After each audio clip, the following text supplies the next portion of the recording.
Olá pessoal, sejam todos muito bem-vindos ao canal Mistérios e Fantasmas. Aqui quem vos fala é a Ana Gabi. E hoje eu venho trazer um assunto muito triste. O conhecido maníaco da bicicleta.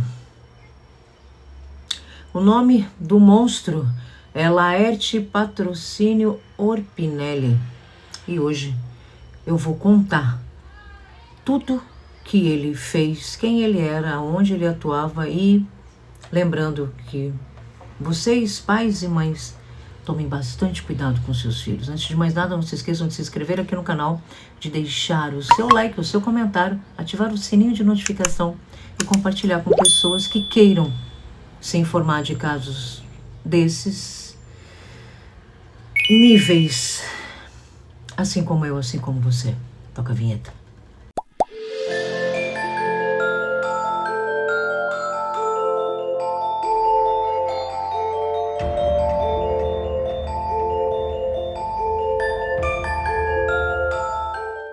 O nome dele é Laerte Patrocínio Orpinelli, conhecido como o maníaco da bicicleta, o homem do saco e o monstro de Rio Claro, apesar de que ele não atuou apenas em Rio Claro. Nascido em Araras, no estado de São Paulo, na data de 10 de outubro de 1952. Os crimes dele: estupro, atentado violento ao pudor, oscilação de humor, agressividade para com animais e para com pessoas e ocultação de muitos, mas muitos cadáveres.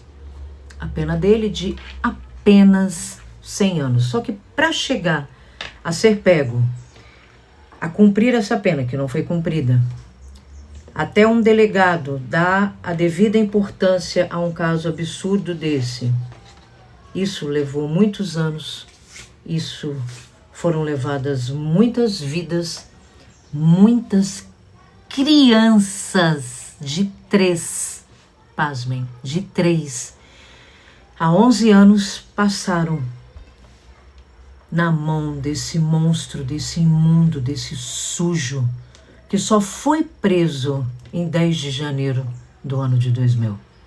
Vamos lá? Ele admitiu ter cometido crime contra mais de 100 crianças. Ele admitiu. Ele disse que era uma voz que falava na cabeça dele. Eu costumo dizer muito aqui no meu canal que ou a culpa é de alguém físico, que me irritou, que fez, aconteceu. Até teve um aí, um monstro, que ele fez o que fez com a menina Ana Clara. E ele disse na delegacia que a menina pediu para ser estuprada. Então, mais um caso aí, a mulher tá pedindo, porque é uma criança, né? Sexo feminino, eles são sempre certos. Mais uma vez eu digo que eu não tenho nada contra o sexo masculino, mas índices mostram que, infelizmente, o sexo masculino é o número 1 no ranking de bárbaros no planeta Terra. Bom, os requintes de crueldade desse monstro eram absurdos. Interior de São Paulo, cidade pequenininha, cidade que as pessoas dizem é seguro, é tranquilo aqui, não, pode deixar a janela aberta, pode deixar a chave no carro, não dá nada não, que aqui não é Rio de Janeiro não, aqui não é São Paulo, aqui não é Belo Horizonte, aqui não tá, você não está no Nordeste não, aqui você não está em Porto Alegre, que são cidades violentas, você não está em Salvador, não, aqui é tranquilo, pode deixar, tá tudo certo, tá tudo bem, tá tudo ótimo. Isso começou a acontecer em Rio Claro, onde o número maior de óbitos que esse monstro cometeu foi nessa cidade. Para vocês terem uma noção, ele é o 7º filho de uma família de 9 irmãos, nascido em Araras, no interior da cidade de São Paulo. Sempre teve um comportamento agressivo, inusitado, inesperado, tinha surtos de agressividade. E a mãe, então, porque com tanto filho, não tem pai viaja, pai não está em casa, o meu pai sempre foi presente, infelizmente, né? Por isso que eu não gosto de sempre dizer que é o sexo masculino. Existem homens e homens, tá? Vamos lá. A mãe, coitada, para punir uma pessoa dessa, ela então amarrava ele ao pé da mesa da cozinha como castigo. E isso fazia com que a ira dele aumentasse cada vez mais. No início da adolescência dele, né, para se liberar da ira, assim como muitos outros jovens, eu conheço vários aqui que fazem isso, tá? Corta o braço, se enforca, cidade do enforcamento, né? Se enforca, faz loucuras com carro, com moto, porque tem uma ira. O pai não bota num psiquiatra, num psicólogo, num psicanalista. Naquela época, provavelmente a mãe, o pai, enfim, não tinha esse discernimento, né? Infelizmente não tem, mas esses especialistas estudam para isso, tá, pessoal? Qualquer indício de filho assim, leva para um psiquiatra, leva para um psicanalista. Não é bonitinho, não, tá? Ele então começou a se viciar em drogas e bebidas alcoólicas. E com o tempo ele se tornou o quê? Um alcoólico. E essa seria a causa principal das diversas internações ao longo de 5 anos que o vizinho procurou a mãe devido a ver tudo que ele fazia na rua, né, mesmo adolescente, e ele então instruiu a mesma, conversando, a colocar ele numa clínica psiquiátrica em chamava-se Antônio Luiz Saião, na própria cidade natal dele. Laerte era um adulto andarilho e durante muito tempo viveu de cidade em cidade ao norte do estado de São Paulo, aonde ele oferecia serviços de aplicação de graxa, pedreiro, varredor de rua, cuidava de porta de bar como segurança, mas tinha um aspecto imundo, sujo, nojento. A foto dele é nojenta. Você olha para a foto dele, dá ânsia até de vômito de ver esse homem. Imagina o que essas crianças não passaram na mão desse lixo. Ele era um andarilho, mas ele não despertava nenhuma suspeita. Bom, eu suspeito de tudo. Eu suspeito de tudo, de tudo. Aqui perto é cheio de pedreiro. Eu tô sempre olhando com um olho no padre, outro na missa, um aqui, outro lá. Minhas janelas vivem fechadas, trancadas. Procure o mínimo possível ali fora. Não confio em ninguém. Ninguém. Até mesmo por lidar com um canal como esse, a gente vê que todo mundo é suspeito até que prove o contrário. Simplório, um jeitinho caladinho, olhando para baixo, um senhorzinho sujo, imundo, coitão, pobre, coitado, tadinho dele.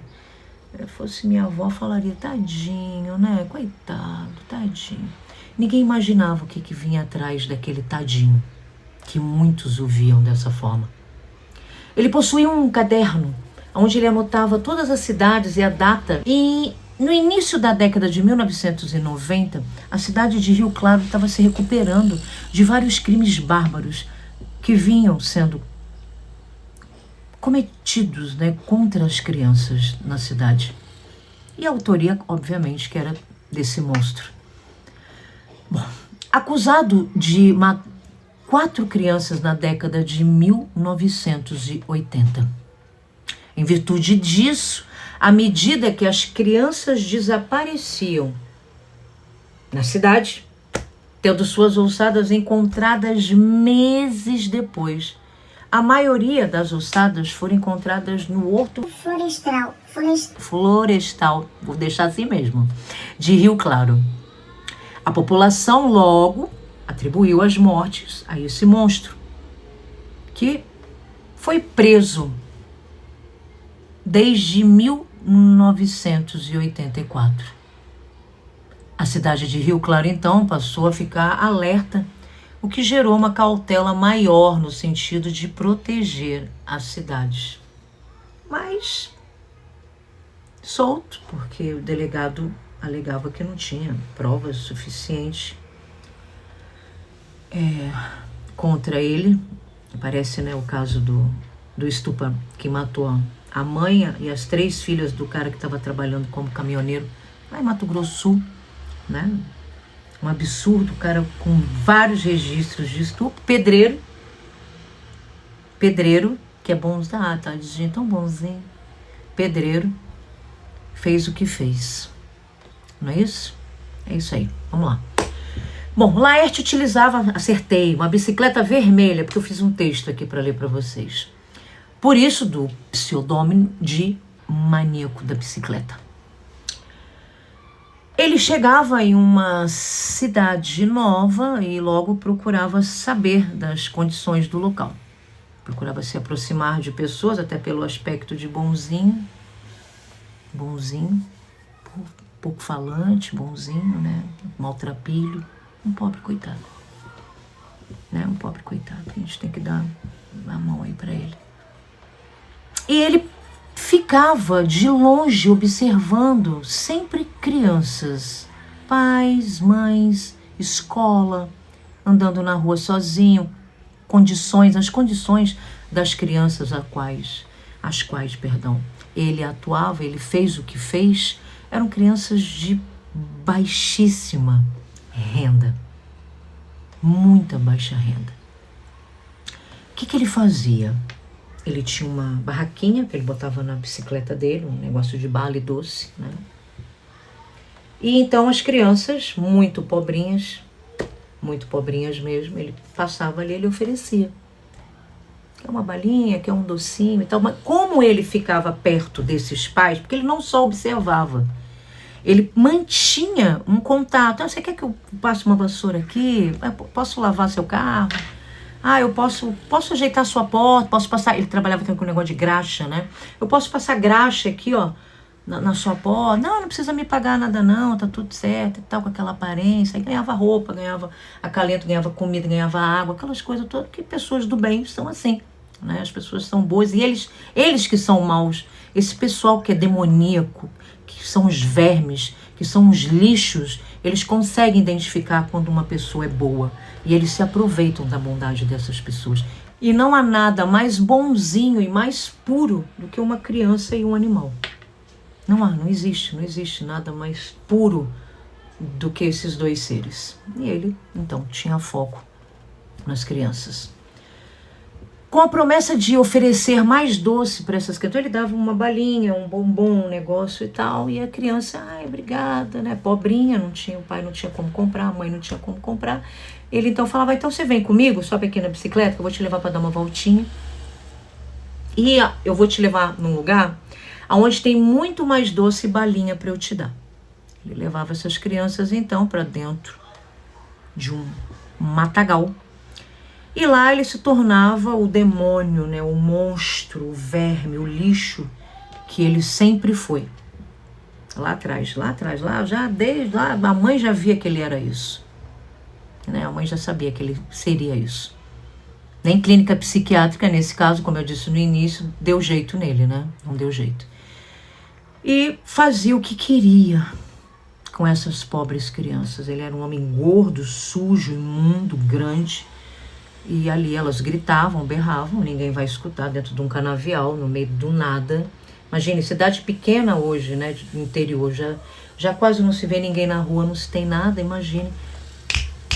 Há anos atrás, como que isso não era. Numa entrevista à revista Isto É, eu não entendo como é que se mantém um ser humano desse comendo e bebendo às minhas custas e às custas de vocês, né, e de muitas pessoas que são do bem. Esse monstro disse à revista Isto É, sabe o quê? Eu gosto de ver o corpinho delas, sobre as crianças. Quando eu bebo, eu incorporo o Satã. Ele já era o próprio, ele não precisava beber. Ele já era o próprio, né, o próprio. Então eu fico nervoso e sinto esse desejo. Eu sinto prazer em vê-las aterrorizadas. As vítimas, como eu já disse para vocês, eram todas de baixa renda. E novamente repetindo, de 3, pessoal, 3 anos, 3 anos, 3 anos, 3 anos, a 11 anos, não importando se fosse menino ou menina, ele estuprou da mesma forma. As cidades onde ele cometia o crime sempre eram próximas uma das outras, mas ele não levantava nenhum tipo de suspeita. Pobrezinho, coitado, morador de rua, ambulante. Não tem um teto para morar, você vai tratar um cara desse mal? Você tá maluca? O cara não tá te oferecendo perigo nenhum, coitado, não tem um teto, não tem comida, não tem água, não tem nada. Ele é um pobre coitado. Tem um pobre coitado. Bom, ele fez vítimas fatais em Rio Claro, Monte Alto, Pirassununga e Franca. Embora haja possibilidade de ocorrências em outros municípios, pelo fato dele ter confessado crimes da natureza só nessas regiões, segundo diz o delegado. Segundo a revista Manchete, ele teria cometido seu primeiro crime aos 18 anos.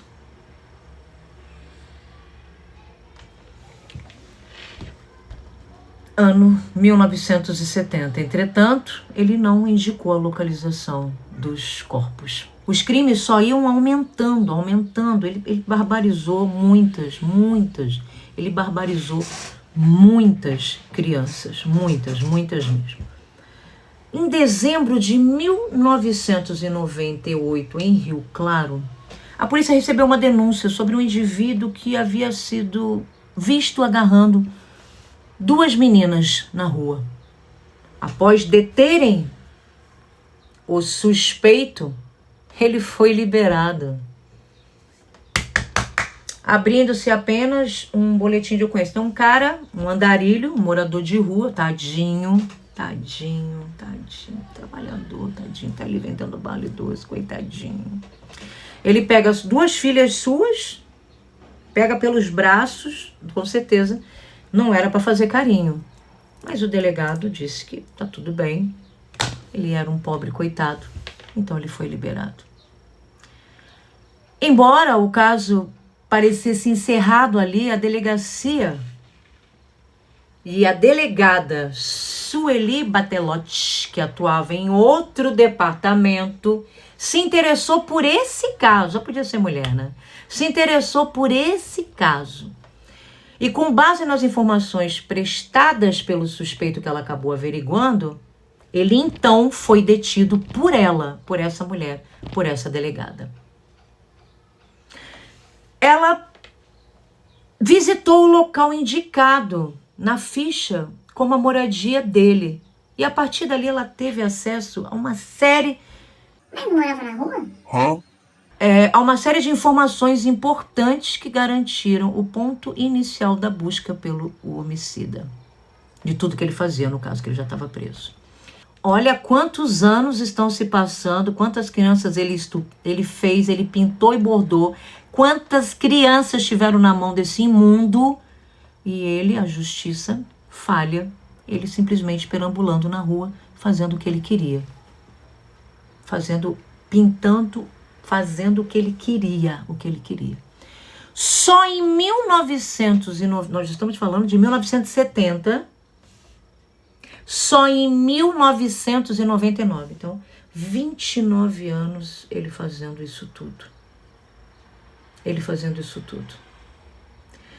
Essa delegada, ela teve a permissão de se dedicar a esse caso, porque esse caso era de competência de um outro delegado, competência de outro delegado, né? Enfim, e ela pôde então relatar as informações obtidas pegou as informações dos familiares e divulgar um nome e um retrato falado em outras delegacias regionais para ver se esse até então suspeito já tinha feito ou já tinha andado por ali ou passado por ali. Obviamente que ela descobriu uma série de coisas. Pasmem, 10 de janeiro de 2000, gente, começamos em 1970, 10 de janeiro de 2000, ele estava em Itu, cidade até do meu ex-sogro. Passou a noite no albergue, local onde se aos pés dos pobres, coitados, moradores de rua. Claro que não são todos, tá? Eu tô falando isso devido a esse aí e outros casos que a gente já escutou por aí também. Lá ele se hospedou por 3 noites. E ele já estava de olho para ir para o município do Leme. Só que lá ele foi preso num posto de gasolina, numa operação realizada pela PM, também conhecida como Polícia Militar. Ele confessou apenas 11 assassinatos, mas ele disse, como eu falei no início do vídeo, que ele estuprou mais de 100 crianças. Mas para essa delegada, ele falava isso, desfalava, né? Tava já meio assim, né? Enfim, ele só assumiu mesmo que ele poderia indicar a ossada de 11. Ele só então, se ele só podia assumir 11, então ele só confessou homem. Mas ele tinha dito que eram mais de 100. Mas enfim, essa história fica meio estranha mesmo, do jeito que eu tô passando para vocês. Entretanto, não foram encontrados restos mortais nos locais os quais ele apontou. Além disso, delegados de outras cidades começaram a averiguar, depois que essa delegada sumiu, outros crimes ocorridos em décadas anteriores na passagem dele em alguns lugares. Teve o caso da menina Maria Lúcia Vieira, morta em 1970 em Bauru, da menina Renata Helena Lobrigatti, em 1997 em Araraquara, e outras mais. Ele foi a júri em 2001 apenas. E em 2008, ele foi condenado a penas acumuladas nas cidades onde ocorreram os crimes, ou seja, o resto. As vítimas confirmadas por ele, que eles acharam as ossadas, foi de Osmarina Pereira Barbosa, de 10 aninhos, que era conhecida na cidade de Santa Maria, em Rio Claro. Ela foi abordada por ele no dia 17 de janeiro de 1990.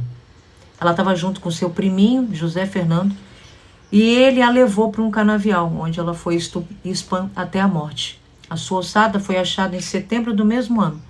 E por esse crime, ele foi condenado a 15 anos. José Fernando de Oliveira, de 9 aninhos. Ele foi morto junto à sua prima, Marina. Ou seja, ele levou os dois. Até um próximo susto.